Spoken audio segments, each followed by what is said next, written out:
I think the creative process is really spiritual. And I think that when we're creating, and I think any artist will tell you this, no matter the discipline, we're touching on something that is otherworldly, that is divine.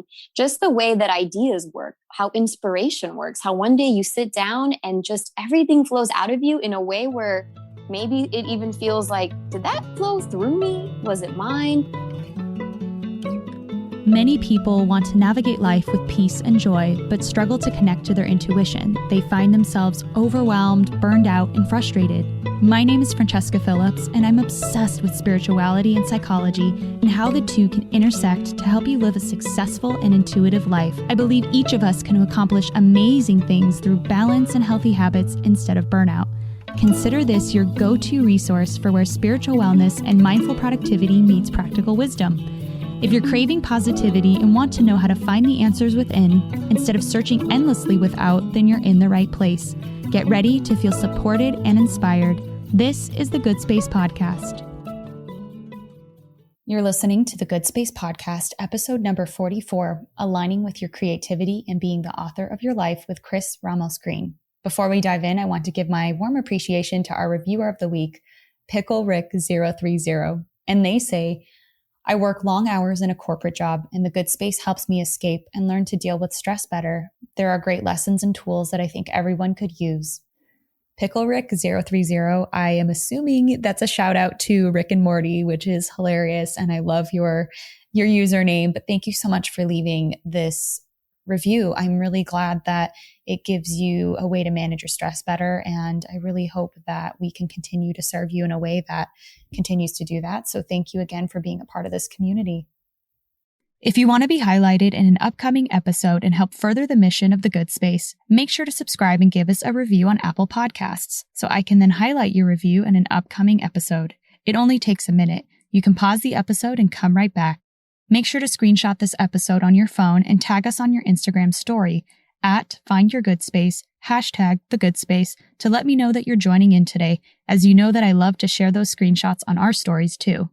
Welcome to the Good Space Podcast. We are going to speak to an amazing writer and creative, Cris Ramos Greene.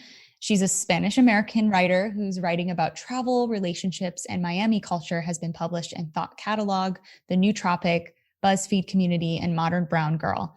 After working for several Miami-based advertising agencies specializing in reaching the Hispanic market for clients like Dunkin' Donuts, the U.S. Census, and Ford, Greene switched gears and forged a career in Miami's dynamic art world. And we're going to hear more about her writing and how she ended up releasing her book, Embrace That Girl. She's a perfect example of someone who's tapped into her creativity.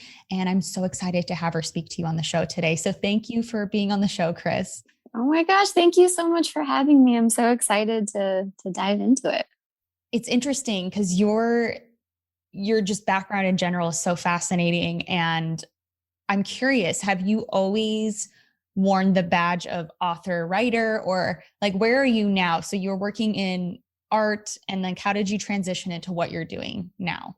So that's actually a really good question. I began my career in advertising, and I was not doing any of the fun creative stuff. I was basically the liaison between like the client and the creative team. So a glorified organizer some days. Like, I can tell myself I was a strategist, and that felt a little better, but it was just very devoid of creativity. And it's an important job, but I didn't really like it. So for some time I felt really stuck, and I'll never forget this day. I was always a writer. I've always been writing since I was young for anything and everything. I just never really shared it or published it anywhere. And at this point, I think I was about 23, and we're out at a bar. I'm with my girlfriends, and some guy's trying to talk to someone in our group. I don't remember who, but I remember he asked like, "Oh, well, what do you guys do?" And my friend was like, "Oh, well, she's a writer."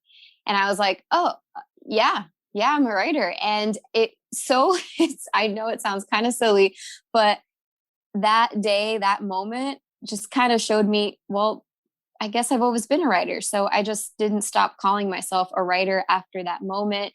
I ended up living into that title. I submitted my writing to more places. Little by little, I started to make even the career shift of being compensated for doing stuff that was creative. I moved over to the creative side of marketing and advertising. And then that was really great. And I still do that to some degree, to be totally honest, for, as a day job to earn a living. But I just felt like I wanted to tell the stories I wanted to tell. And that although it was great, I made this shift and now I'm getting compensated and I'm doing the fun stuff, I was still ultimately creating for other people, which wasn't very satisfying. So I began a blog.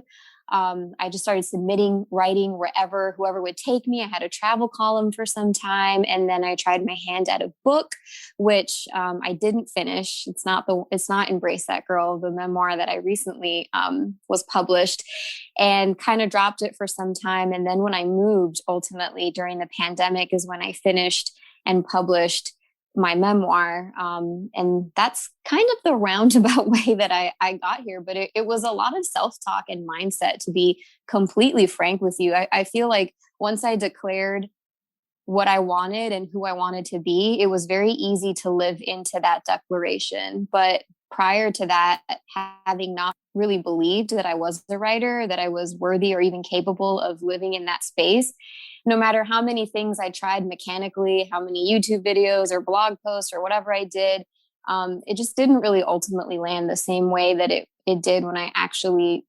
decided that I was a writer and worthy of it.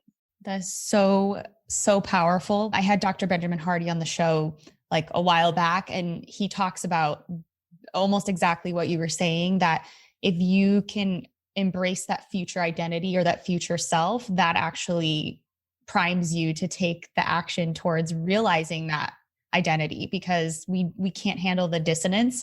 And so that's really cool that you had that moment where you're like, yeah, I am a writer. And then everything just kind of like snowballed from there. And it just shows how powerful an accepted future or like state of being is to getting to where you want to go. So I think that's amazing. So how would you describe your book, Embrace That Girl? I would describe Embrace That Girl, oh my gosh, in many ways. For me, it feels like a love letter to myself in my 20s. I had a really tough time accepting myself, if that intro story on simply what I want to do in this world. Like, I know I wanted to be a writer. It's more than even a career. It literally feels like a vocation for me. And even that was hard for me to accept. So you can imagine in the 20s, I'm sure everyone can relate to this. Everything's sort of in flux, how that translated to every other area of my life. I start and end the book on the eve of my 30th birthday, and that's not really spoiling anything. You kind of know that from the onset. But it was really powerful to look back to my 20s and look at everything that happened and how I had viewed them as mistakes, as missteps, as embarrassing even, and look at it with a sense of empowerment and know that I am thriving because of those things, not in spite of those things. So I would describe it as a love letter. It's written in a vignette style, so it kind of skips through my 20s. It reads like a story and it is chronological, but it's almost more of an essay type style. Like some of these chapters can even stand alone. So yeah, it's my love letter to myself, though, more than anything. I love that. And heaven knows, like, there's so many things in my early 20s that I probably am like labeling poorly, or like if I went back and like gave myself that grace to see how it worked for me and not against me, I mean, it would be so amazing. And I love that. And so, and actually, you said writing is your vocation. And there's a part in the book where you talk about a relationship, and he said he would give you full reign to write about it because he knew he was dating a writer. And so that's when you said that writing is my vocation. It is a gift always meant to do good, to express something and leave the world a little lighter because of it, never ever to point the finger or blame. So can you tell us what you were thinking or feeling when you said that? Oh man, I'm really glad you pulled out that quote. Not a lot of people do. And I think it's important with our gifts, like, to always make the world better. And that's what I feel with writing. Obviously, first and foremost, it's a coping mechanism for me. Like, I don't know what I'm doing or what I'm feeling unless I write it down. And that's just my own personal self-expression.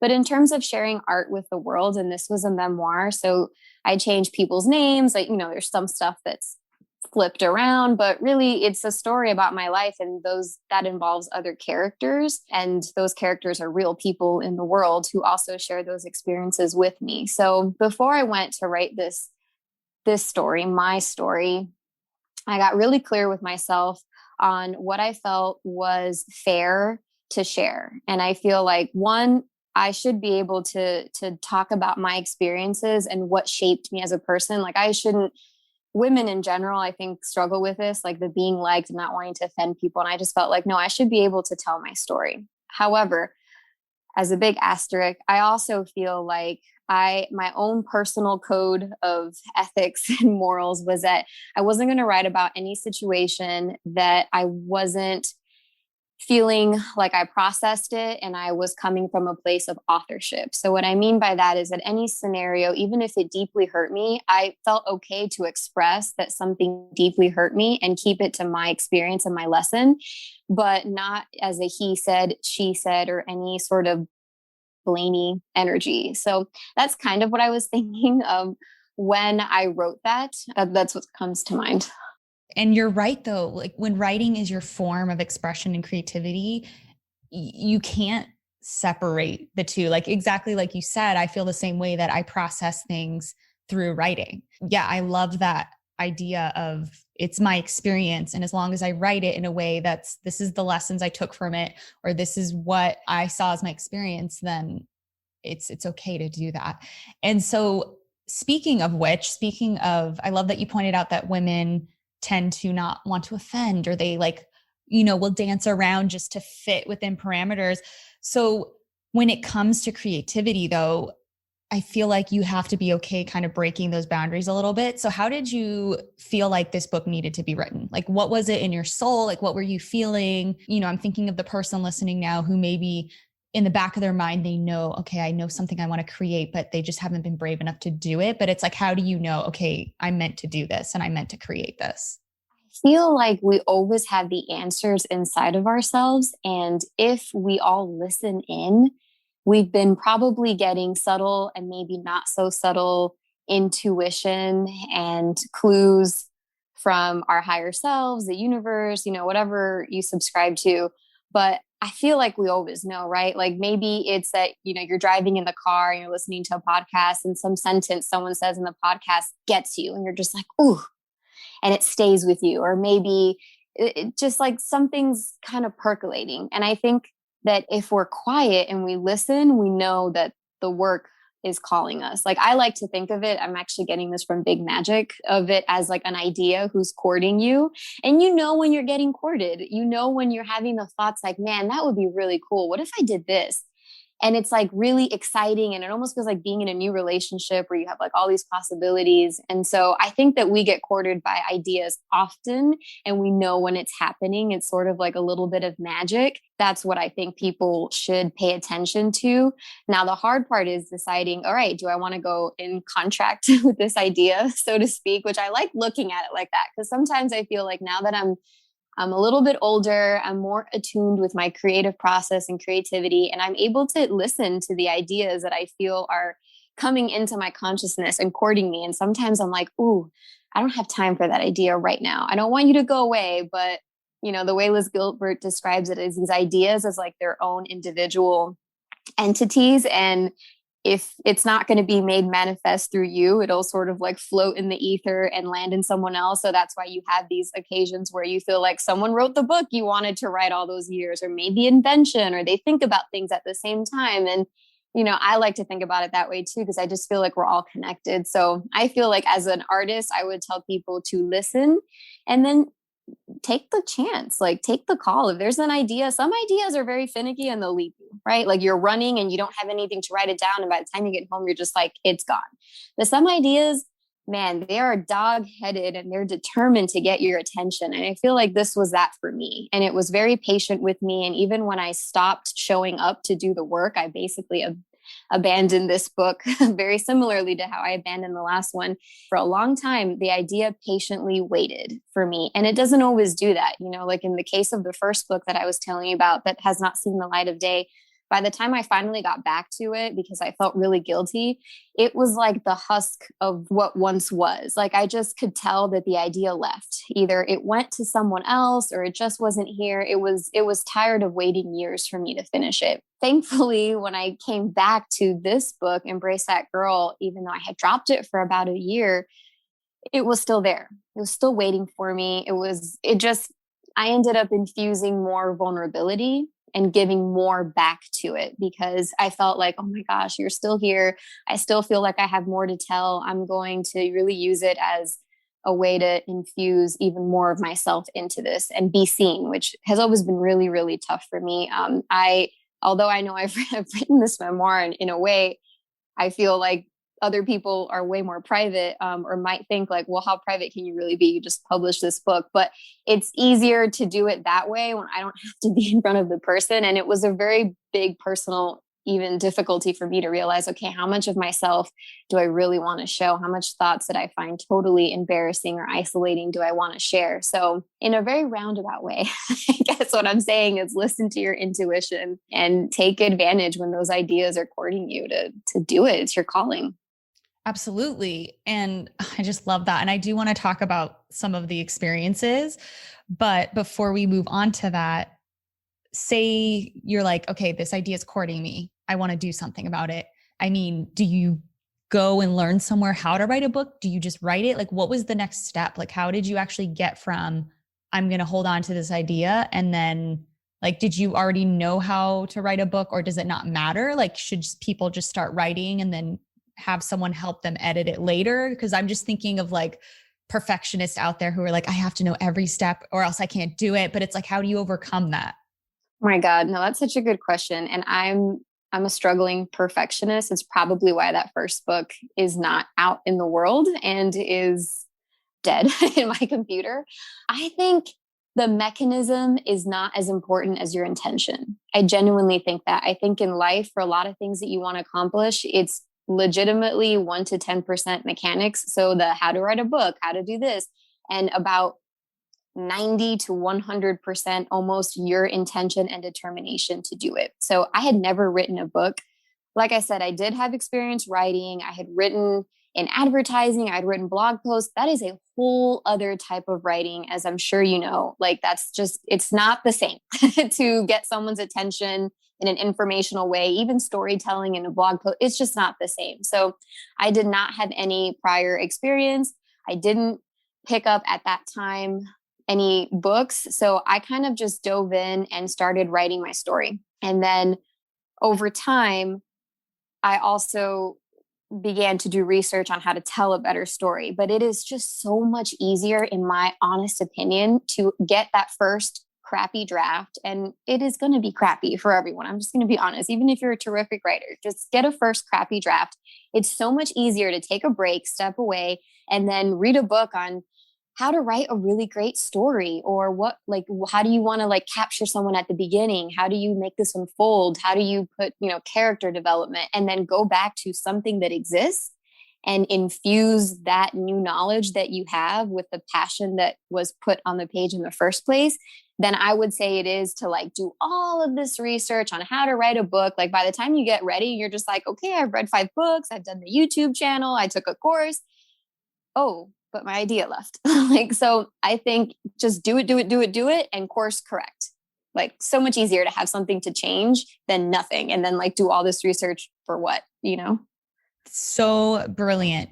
So brilliant. I didn't even think about doing something like that. I'm the kind of person where it's like, I have to get all the knowledge first, but then I feel overwhelmed and it's almost like the passion has left, like in the idea, as you said. So I love that advice to just create it first and then worry about polishing it later. And I forgot who said this. It might've been Stephen King. I'm not sure, but they were saying that like what you actually want to say doesn't happen in the first draft anyway. So it's like, you might as well just get it out. And then it's the fine tuning where you can actually like really say what you want to say. It takes a little digging, but yeah, I love that. So I'm sure it wasn't easy to talk about experiences, especially in your early 20s. I feel like that's when we're learning and stumbling and like, oh gosh, that's so embarrassing. And I know that the book starts with you going to a self-help seminar and then you like explore spiritual practices like Santeria and going to a psychic. And I am curious about the Santeria part because I only learned about it recently. And if you want to explain what that is and then talk about that experience, I would love to hear your thoughts on that. Oh my gosh, this is a fun question. Okay, so Santeria is a religion and it's an Afro-Cuban religion. And I just want to also put out there, I'm not an expert and also do not practice Santeria. So I'm giving you my experience of a person who grew up in Miami being surrounded by this. So I'm Cuban and Spanish, but a lot of people in Miami practice this. So I've always kind of seen it around me, but my family didn't personally practice it.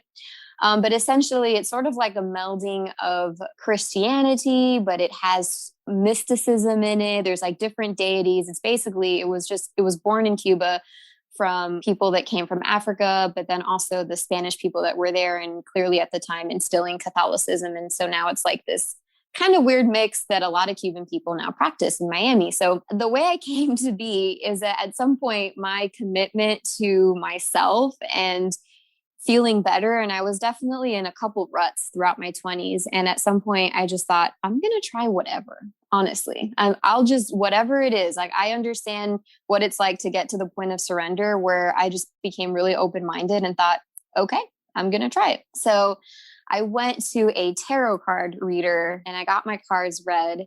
And the very short bit with Santeria was not necessarily related to that. It was basically to take a shower, and it was supposed to be symbolic of like showering away bad energy. And that's really all that it was. It's not very mystical. I put my perfume in a bowl of water, which I was indicated to do, and then petals. And then all I was told to do was, okay, like, now think about, you're going to take this bath and you're going to wash away what you don't want. And then you're going to walk out renewed. And I remember at the time I was like, this is bananas. My friend had told me like about it and she was like way more open-minded. And when we were talking to the santero, he was like, look, don't do this if you don't believe it. Like, there's just no point in you going home and like throwing this cold bucket over your body if you don't believe it. Do it if you believe it. And that, I thought, and the power that our belief has, like the fact that I actually went into a shower, which honestly, it looked bananas. And I just did not grow up doing any of that kind of stuff. Like, it's kind of even mortifying to admit now, but that I simply believed. I just believed. I was like, okay, you know what? Why not? This is going to work. And then things in my life genuinely started falling into place in a very quick time after that.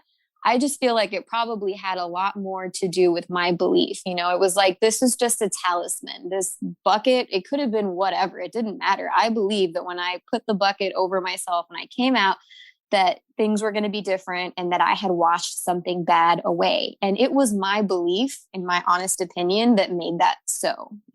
So that was my lesson with mysticism. And also, I don't judge anyone anymore because now I'm like, okay, you do what you need to do. That's fantastic. And I love that. And it reminds me of something that one of my favorite copywriters said, Laura Belgray. And she says that she's woo adjacent. And so I don't know if you consider yourself woo adjacent, where it's like, oh, I believe that if I believe something and I put the effort towards it, it'll like flow in a certain way. But obviously your action has to happen. And like, you know, like there's a lot of like realism rooted with the mysticism stuff. So is that where you're kind of at now? Or like, yeah, where do you land as far as stuff like that? Great question. I've actually been thinking a lot about where I land with my beliefs in the world, with spiritualism, with my place in the world and how I see existence even. And so I feel like where I'm at is somewhere in the middle. I'm a very pragmatic, practical person. I completely agree with that stance of, okay, yes, like I said earlier, mechanics is 1 to 10%, but it's not 0%. Like, you can't write a bestseller if you don't write a book. So there has to be some committed action. But I do believe that there is magic. And so I think in that sense, I might be a little more woo, but still pretty pragmatic. But I do believe in magic. And I feel like as a creative, I think the creative process is really spiritual. And I think that when we're creating, and I think any artist will tell you this, no matter the discipline, we're touching on something that is otherworldly, that is divine. Just the way that ideas work, how inspiration works, how one day you sit down and just everything flows out of you in a way where maybe it even feels like, did that flow through me? Was it mine? And then other days you show up and the muse just didn't go there that day. I don't know where the muse was. I was here showing up for work, and then all I wrote was crap.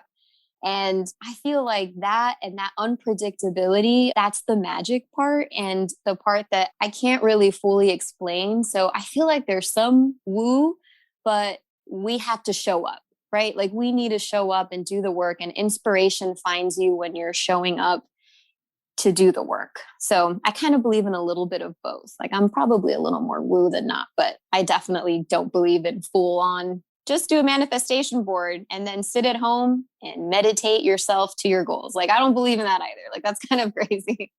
Yep. And I feel like I'm right on board with you as well. It's almost like you maintain your sense of individuality and independence. And obviously, like if we were to go deeper in energy, we're all one underneath it all, but we still have free agency, and to not lose that sense of free agency, which I think is really good. I love that you pointed that out for someone who is maybe trying to seek guidance when they're unsure about things. Cause I know your journey was about, at least that in the book, was about finding your purpose, or like finding that more of a certainty. So, I mean, I know you wouldn't say, oh, go try random, like, psychic, like, I don't know, maybe you would, but like, what would you recommend to others, and from your experience, how they can find answers or seek guidance for themselves? I think it all starts inside with your decision to be. Like I think beingness is so much more important than doingness, and in our culture, and especially if you're a go-getter, a goal setter, like just one of those people, then likely getting in the doingness probably gets you stuck. I think that the decision, the firm, genuine, I feel it in my bones, not just intellectually want it and understand I need it, but I'm not really being it. That decision is the most important thing. When we make that for ourselves, I honestly think the right books fall off the shelf, especially if we're willing to be open. Like I didn't always have in my head, let me go to a psychic at all. The self-help seminar, I'm not going to lie to you, I've always been into self-development. I want to become the best version of myself. So my interest leaned towards that, but I hadn't attended one until I was 30, so you'd figure like I would have gone to more. But I think the minute that I made the decision of wanting to get myself out of that hole, or put better and not in a negative way, to be the best version of myself and really start making the changes in my life that I wanted to see, all of a sudden, like that seminar, my friend had taken the seminar and I noticed some changes in her. She brought that to my attention. The psychic, someone at work told me, let's do it. And I was like, man, normally I'd tell you, no way, this is crazy. But I was like, I got a lunch break. I'll say I got a doctor's appointment. Like, let's go, so I think that the decision in you will automatically trigger something in the universe. And that's where I believe that's where like maybe some of my woo comes in, that I think we're in a co-creation, kind of like what you were saying. We're in a web, in my opinion. We're all connected to each other. And that's why that decision that you make will create mountains and shifts more than if you're simply going through the motions, but you don't genuinely believe it. But you do have agency, right? So it's also up to you to be open-minded and, to be like, okay, I think I could just try that out and see what happens. Like, what's the worst, if that makes sense. It makes 110% sense. I love what you said. And it's true that, like you said, it's a web, and it kind of brings me to that idea of like, everything you want is already there. Like just accept that it's on its way to you, that it's already there. And the universe, God for me, and I think the universe and God are the same thing, but I know for different people it can be different things. But I feel like what an amazing universe we live in, that our joy and happiness is all that's required to bring things to us. Basically the life doesn't have to be as complicated as we make it to be. And who would have thought that just relaxing, having joy, taking action we know we need to take, and then leaving the rest to whatever's meant to happen is actually the way to get things quicker, because you're not resisting, you're not closed off, you're more open. And so, yeah, I mean, I'm sure we could talk about that for ages. I love that. If someone were to pick up your book, and I'm actually holding, well, you can't see, if you're listening, you can't see this, but I have it right here. It's actually really pretty. I love the pink cover, and it has red lettering and like a really cool graphic on the front. What did you learn about yourself while writing the book? And what do you want readers to get out of reading it? What I learned about myself is that I can do things. That was a really big lesson for me in this milestone. I built up a lot of stories that I lived my life by, these little agreements that I made that I couldn't finish things, that these things can happen for other people, but not me. It's just like things like that. And when I finished this book, it was almost like anticlimactic. It was like, oh, I could have done this the whole time. Like I could do things. I now try to remember that lesson as I want to do the next thing in my life. I remember that I can do things. What I want a reader to get. So I feel like I wrote this book for what I would have really wanted to read back in those days, in my early 20s, or really in any period of my life where I felt like, shoot, things are not going the way that I planned. It feels like I'm running this race that I can't beat ever. Everyone's always ahead of me and they make it look effortless. And I guess I just want people not to feel that they're alone. To even go back to what you were saying, like, I think that we live in a friendly universe. And I'd like to think that God, and like you were saying, whatever God is, it's different things for different people. It is God for me too. God always has your back. And it's true that if you are simply yourself and you show up and you relax, then things come to you. But also if you acknowledge your very powerful role in the co-creation, like it's not all God. God is there, but we're here I believe, to have a human experience.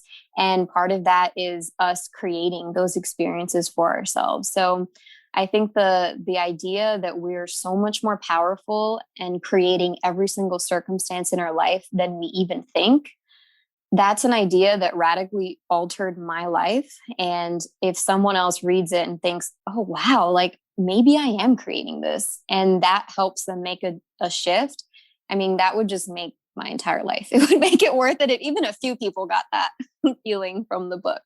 That's great. And it goes back to the idea of being the author of your life, right? Being a deliberate creator and author of your life. So I really love that. So are you working on any new projects right now, or? I'm being courted by an idea. like, and I want to explore my spirituality more and what I think about this idea of co-creation. And I'm not sure in what form that story will take. Like I lean towards writing about myself and my life. But I've never tried my hand at a novel. So I'm sort of right now in the inquiry of what is that going to look like? But I know the topic I want to explore is this idea of spirituality and are we alone and how much of this are we creating? And I'm also having a lot of fun on YouTube. That's something that I never thought I would do. And I'm a writer. So as you know, for most writers, not being in front of the camera and not being like so exposed is part of, at least for me, what the draw is, because I'm a bit more shy and introverted. So I started YouTube with my husband and we shared our life. We moved from Miami to North Carolina, which is quite different. And it has challenged me in a lot of ways. And it's been really hard, but I decided to just do it, to take the chance to learn an entirely new skill set that is not in my wheelhouse, and also to get over being on camera and connecting with people in different ways. So I'm having a lot of fun with that right now as my other book idea incubates. That's so fun. And yeah, I watched an episode or two, and honestly, I feel like it's so relaxing watching the scenery of you in North Carolina. I don't know if you've seen the show Virgin River on Netflix. I haven't had to check it out. Okay. So I'm not, I wouldn't recommend it for like its amazing plot or whatever, but it's one of those shows where you love the characters. It takes place in a small town. The scenery is of Canada, and it literally just like zens me out when I watch it because the music is so nice. And so I thought of that when I was watching your video, and I was like, what a perfect time for you to be in such a beautiful place. Cause I feel like a lot of people will resonate and connect with not only just your energy and your spirit, but also like you have a beautiful place that you're showing them. So I love that. I just dropped the book, but yeah, I love that. And so I know you mentioned Big Magic by Elizabeth Gilbert. Amazing, incredible book, especially if you're creative. It's a must read. Are there any other books that you would recommend that we check out? Aside from yours, obviously, Embrace That Girl. Oh my gosh. Okay. Let me think. Yeah, I think Big Magic it's like a spiritual text for me. I actually go back and reread it every year and I get something different, which just goes to show you that you have so much as a reader to do with a book. It's so much about like what you're internalizing and the lens with which you're looking at it. So I would even recommend to reread it for readers that have already done it. On Writing Well by William Zinsner, I might not be saying his name correctly, is a really great book on the mechanics of writing. I think that made my writing very clear and concise, and then showed me where to infuse myself in storytelling. What other books? I'm just getting into Joan Didion, and I feel like I'm obviously very late on the game because clearly she's been around for a while. And I really love her essays and the way that she talks about being a writer. She said something really cool that made me think about something that other people might feel as writers, or even if they create in a different medium. And she basically says that there's really no way to write about something and then take out yourself as a person who's there experiencing it and putting in your filter. And I just thought that that was such a cool way to look at it and to look at what it is to be a writer, sometimes observing things, but also being aware of the influence of what we're thinking and what that brings. That might be all that comes to mind right now. Yeah. Oh, it's perfect. That's such a great list. And we'll make sure that everything you mentioned will link in the show notes. So if people want to find you, connect with you, get your book, where should we send them? Easiest place to get my book would likely be Amazon. You can just search Embrace That Girl. I'm on YouTube at The Green Home. If you want to check out life in North Carolina, I talk a little bit about writing and some of my art there. And I'm also on Instagram at Cris R. Greene. Perfect. And we will make sure that those are all linked as well. So before we sign off, is there any last thing that you want to share with everyone listening, or even just like if you can take away one thing from this conversation? Did you have anything you would like to share? Yes. Be the author. You are so much more powerful than you even know.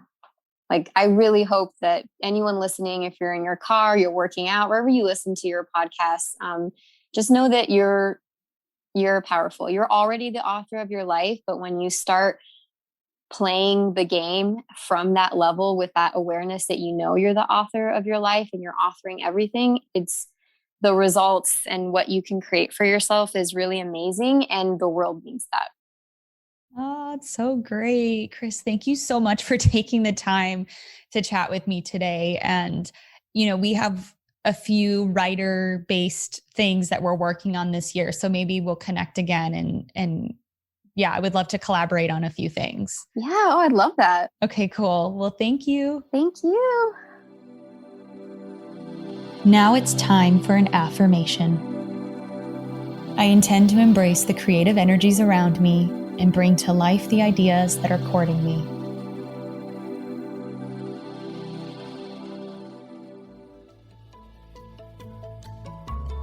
If you found today's tips inspiring or thought-provoking, share it right now on social media and make sure to tag me at Francesca A. Phillips or at Find Your Good Space, and also weigh in the comment section at findyourgoodspace.com. You can find links in the show notes. And if you have a spiritual or mindfulness problem that you want me to unpack on an upcoming The Good Space episode, or an awesome manifesting story you want to share, give my podcast phone line a ring right now at 917-719-0867. Also, don't forget to download my free morning routine guide. It's what helped me reduce my anxiety, increase productivity, and so much more. The link to everything I mentioned is in the show notes. See you soon.